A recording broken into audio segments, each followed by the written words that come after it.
Praise the lord. ఎలా ఉన్నారని అందరూ? దేవుని మహాకృపను బట్టి మీరు అందరూ చాలా బాగున్నారని ప్రార్థిస్తున్నాను. అయితే ఈరోజు బైబిల్ గ్రంథం నుంచి ప్రసంగి 1 నుంచి 12 వచనాలు చూద్దామండి. ప్రతి దానికి సమయం కలదు. ఆకాశం క్రింద ప్రతి ప్రయత్నమునకు సమయం కలదు.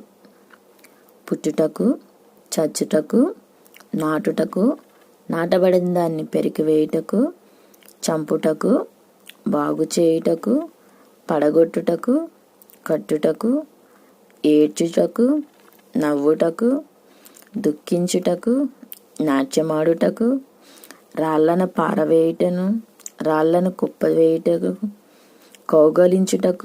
కౌగలించుట మానుటకు, వెదుకుటకు, పోగొట్టుకొనుటకు, దాచుకొనుటకు, పారవేయుటకు, చింపుటకు, కుట్టుటకు, మౌనముగా నుండుటకు, మాటలాడుటకు, ప్రేమించుటకు, ద్వేషించుటకు, యుద్ధం చేయుటకు, సమాధానపడుటకు,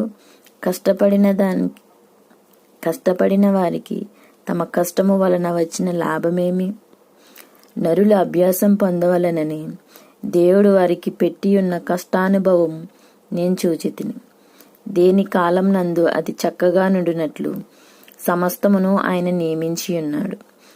ఆయన శాశ్వత కాల జ్ఞానమును నరుల హృదయమందుంచి ఉన్నాడు గాని దేవుడు చేయు క్రియలను పరిశీలనగా తెలుసుకొనుటకు అది చాలదు.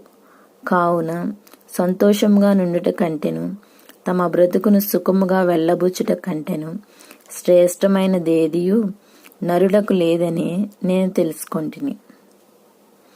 నిజమే కదా ఫ్రెండ్స్? దేవుడి పరిశుద్ధ వాక్యం దీవించును గాక. Amen. May God bless you.